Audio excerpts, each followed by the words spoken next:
Hello and welcome to the channel. I'm Captain James Bollinger, and you're watching the Sussex Smuggler. And I've got a bit of a story to tell you today, and it's got a bit of folklore to it, a bit of contemporary folklore, if you like.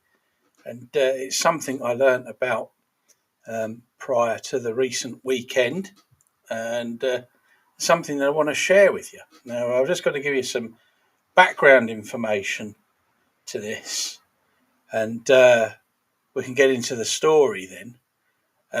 But now I want to talk about Sussex. Sussex is a unique county in its own right, and its beaches, that those of you that don't know, are full of shingle. There's hardly any sandy beaches along the south coast of Sussex, with a few exceptions, like West Witterings and beaches like that.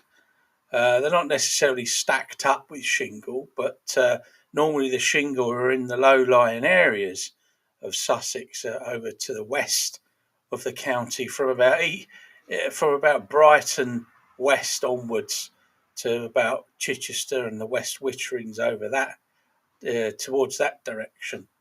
And of course, Sussex is also famous for its folklore and the Fae.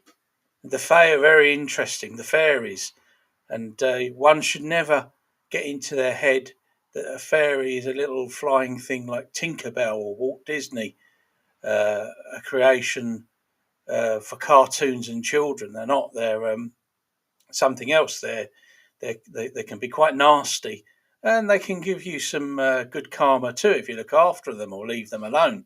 And they're a great belief in Ireland, as well as a lot of the counties in England, and Sussex is one of them.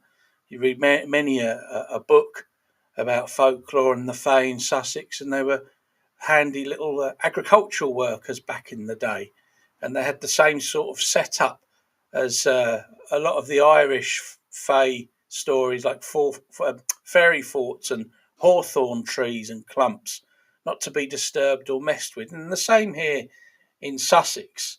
Now, I know this um, wild swimmer, and she goes regularly over a beach in Worthing called Goring Beach. It's like a sub district of Worthing, and she swims all year round, winter, summer, doesn't really bother her. And it's said to be good for your mental health. And she went swimming one day, and took her car as usual down to the car park, parked up, grabbed her bag, dry robe, buoyancy aid, put on her sand shoes. You know, those peculiar looking shoes. They look a bit ridiculous, but believe me, you need them walking across the shingle. And of course, if you're getting into the sea in this country, in the United Kingdom, you don't know what you're going to be stepping on. So she walked across the shingle, crunch, crunch, crunch, as you could well imagine. Hard going to get to the side of the water.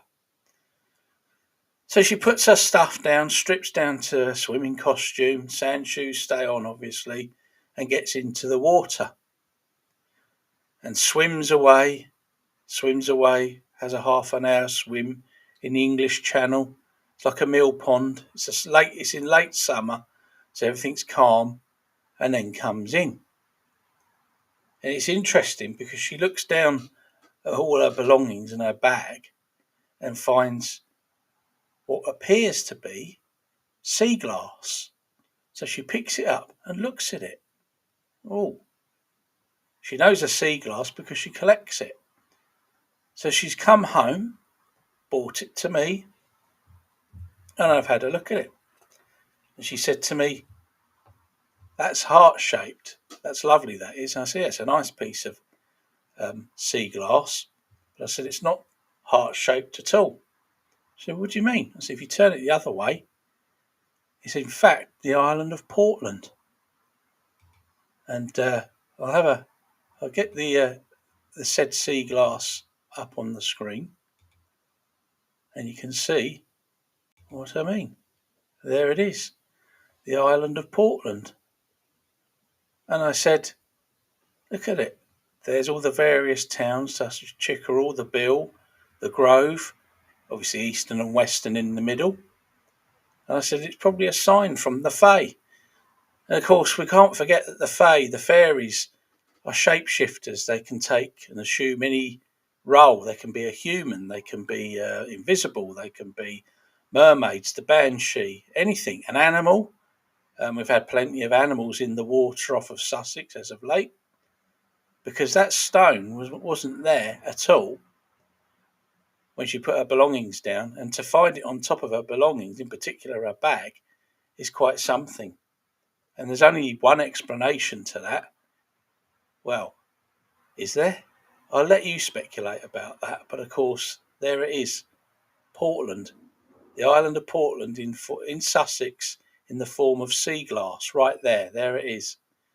I'll speculate as to what I think it is and possibly what it means, but that's for you as well. Let us know in the comments below. Thanks for watching. I'm Captain James Bollinger, and you've been watching the Sussex Smuggler. And it's a goodbye for now. See you soon. Take care.